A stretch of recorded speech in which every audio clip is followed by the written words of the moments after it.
Good evening, I'm Jessica Lee. Welcome to News on 2. The Election Commission, or EC, has targeted voter turnout for the Sandakan by-election tomorrow to hit more than 75%, while the official result is expected to be announced around 10 p.m. Its Deputy Chairman, Dr. Azmi Sharum, says that based on the 2018 voters registry, there are 39,856 ordinary voters, 270 early voters and 5 absent voters in Sandakan. Dr. Azmi also said that overall, EC is satisfied with the by-election campaign, which began on the 27th of April last month and is scheduled to end by midnight tonight. So far so good. Yes, sebab saya rasa di sini less problems daripada Semenanjung ya. Ini satu kebaikan orang Sabah ya.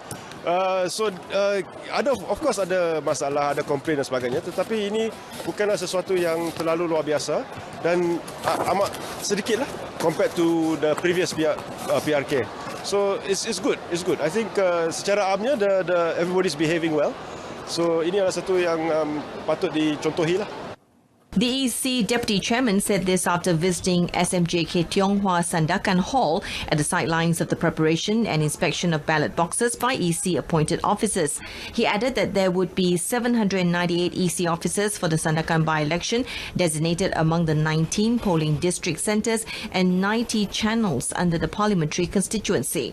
Dr. Azmi also noted that they had introduced an additional officer each in Channel 1 and 2, which cater to senior citizens and the disabled. Meanwhile, campaigning activities for the Sandakan by-election will end at 12 midnight before the voting process begins at 8 a.m. to 5:30 p.m. tomorrow. The 2-week campaign period went on smoothly without any untoward incident. Wong Shih-yi is expected to use the final day of the campaign period to urge all voters to fulfill their responsibilities as a voter tomorrow. When met at Kampung Sim Sim in Sandakan today, Vivian said that she is satisfied with the positive response from people, especially from the Malay community during the campaign period. So I can try my best. I sudah raise a few of my isu yang akan saya bawa ke Parlimen. Jadi rakyat-rakyat di Sandakan pun sangat bersetuju sebab saya adalah anak Sandakan, anak Sabah. Saya juga sangat mengetahui masalah-masalah yang perlu diperbaiki di Sandakan. In the by-election tomorrow, Vivian will be going against Parti Bersatu Sabah Vice President Datuk Linda Chen Taolin and 3 independent candidates Sulaiman Abdul Samad, Hamzah Abdullah and Chia Siu Yong. The Sandakan seat fell vacant after the incumbent Member of Parliament Datuk Stephen Wong Tien Fat from DAP died of a heart attack at the Queen Elizabeth Hospital in Kota Kinabalu on the 28th of March. Now, nearly a year in office, Minister in Prime Minister's Department, Datuk Lui Wee Keong, acknowledges that the legislative reforms pledged by Pakatan Harapan will take some time to realise, but pointed out the complexity of the task. The Minister in charge of Legal Affairs noted that some trace back to British colonial days, and in all, there were over 100 individual legislations that would be affected by the pledge in some ways. Size of this undertaking, Datuk Liu say they were making progress. Banyak akta telah pun dikenal pasti selepas sahaja saya memegang jawatan ini. Kita mendapati ada 126 akta yang perlu dibubar ataupun perlu dimasukkan sama sekali. Ini terlibat bukan saja daripada pihak JPM, tetapi daripada semua kementerian-kementerian. In a special press interview commemorating Pakatan Harapan's first anniversary at his office in Putrajaya, Datuk Liu said it will take from 1 to 5 years for each ministry to either repeal or amend laws under their purview. The minister said among the priorities of the Pakatan Harapan administration was to repeal or amend oppressive laws that were either enacted during the colonial era or under the Barisan Nasional government. Now, these include the Sedition Act, the Anti-Fake News Act, the National Security Council Act, Security Offences Special Measures Act, Prevention of Crime Act Amendment, and abolishing the death penalty. Now, the water supply problems in Merbok, Alor, Sikh and Padang Terap have been successfully resolved within the first year of Pakatan Harapan's governance in Kedah. Menteri Besar Datuk Seri Mukhris Tun Dr. Mahathir said the Ministry of Water, Land and Natural Resources has allocated grants for 5 new water treatment plant projects in Kedah. Yang terbaru sekali maklumat ataupun berita gembira yang kita dapat daripada Kementerian Air, Tanah dan Sumber Asli ialah bahawa kesemua projek-projek loji rawatan air di Kedah ini berbentuk grant. Jadi ini tidak lagi dianggap sebagai hutang ataupun pinjaman daripada Kerajaan Persekutuan kepada Kerajaan Negeri. Datuk Seri Mukhris said 2 mini water treatment plants in Tupa and Merbok and 2 underground tube projects capable of providing about 500,000 litres of water daily are also in the execution phase. Speaking further, he said that 10 booster pumps will also be installed at certain areas, especially in Alor and Sikh, under the Fast Track program, which involves a cost of 1.2 million ringgit. The Melaka Pakatan Harapan government has fulfilled 58 out of the 85 promises made in its 14th general election manifesto within almost 1 year of its administration. Chief Minister Adli Zahari said the balance 27 initiatives are still in the process of being implemented and added that he is confident the promises will be fulfilled within the next 4 years. Adli said the success was achieved through the implementation of various programs, changes in state government policies, welfare, security as well as improving the state's economy. Dan kita yakin bahawa kita di landasan betul untuk meletakkan Melaka kembali sebagai negeri yang tersohor bukan sahaja di Malaysia malah di rantau ini. Jadi hasil daripada pencapaian itu penambahbaikan sudah barang pasti harus kita buat. Adli said this at the state government's monthly assembly held at Sri Negeri in Aikaro, Melaka today.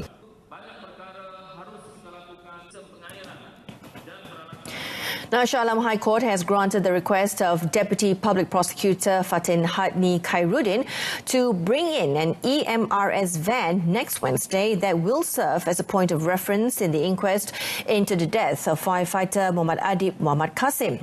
Fatin Hadni, who also acts as the conducting officer, made the request before the coroner, Rofia Muhammad, on the 32nd day of the inquest today. Coroner Rofia was, however, informed that the EMRS van that will be brought in next week is not the van that was involved in the riot outside the Sri Maha Mariamman Temple in Subang Jaya on the 27th of November last year. In today's proceedings, the High Court also recalled Kuala Lumpur Hospital forensic expert Dr. Ahmad Hafizan Hasmi, 40, who conducted a post-mortem on the firefighter to explain the latest findings from tests on the Emergency Medical Response Service or EMRS van and the theories of an expert witness, Professor Dr. Sharum Abdul Wahid, who claimed that he was confused by contradictions in the post-mortem report of Muhammad Adib. The proceedings of the inquest will continue next Tuesday for 4 days with the same witness taking the stand. The curfew in the waters of 7 districts in Eastern Sabah Security Zone or S Zone, which ends tomorrow, has been extended to the 26th of May. Sabah Police Commissioner Dato' Omar Mahma in a statement today said the 7 districts are Tawau, Sempurna, Kunak, Lahad Datu, Kinabatangan, Sandakan and Beluran.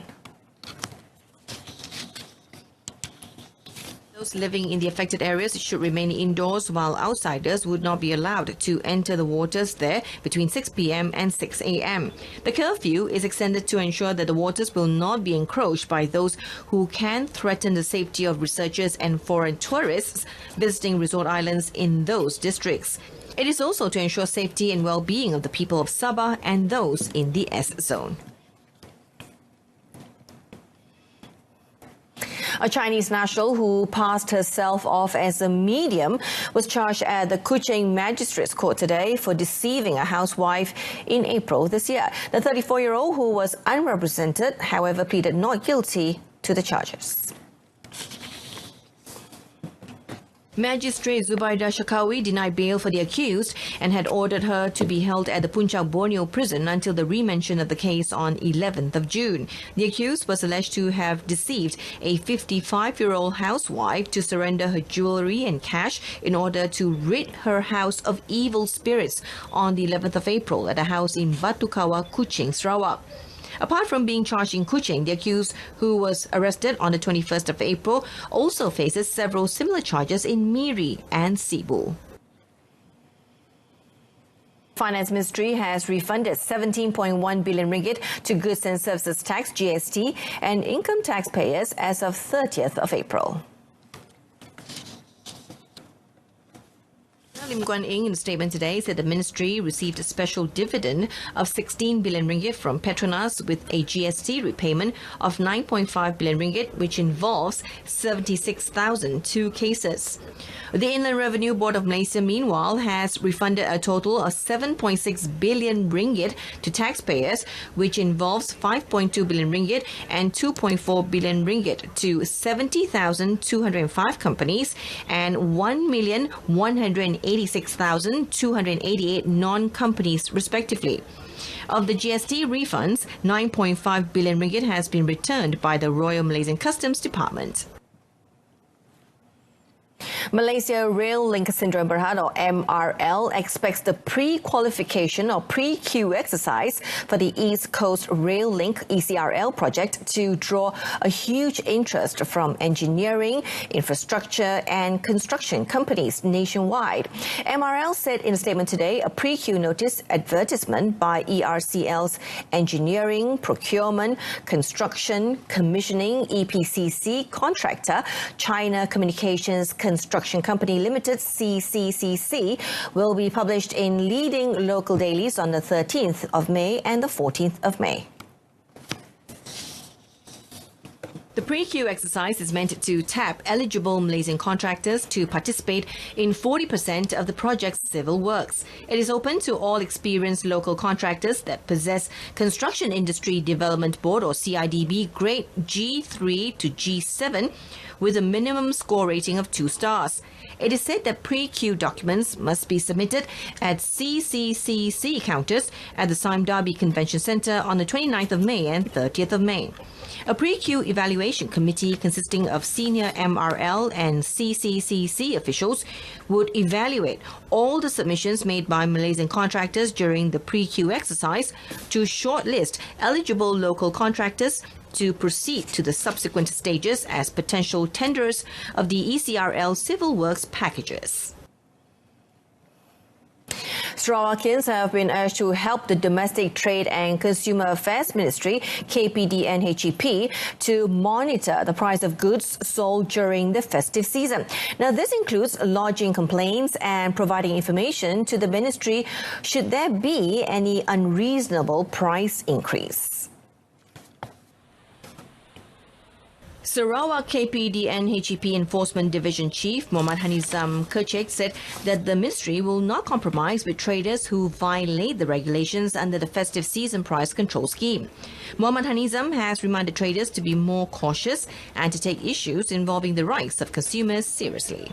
Tanggungjawab peniaga di bawah SHMMP ni, peniaga perlulah menjual barangan harga terkawal tidak melebihi harga maksimum yang telah ditetapkan.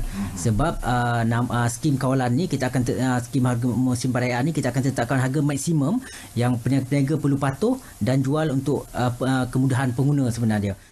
Muhammad Hanizam said a total of 197 enforcement officers have been stationed around the state and added that the ministry, together with the People's Volunteer Corps or RELA, Consumer Squad, village heads and community leaders are also working together to help monitor the price situation in the state.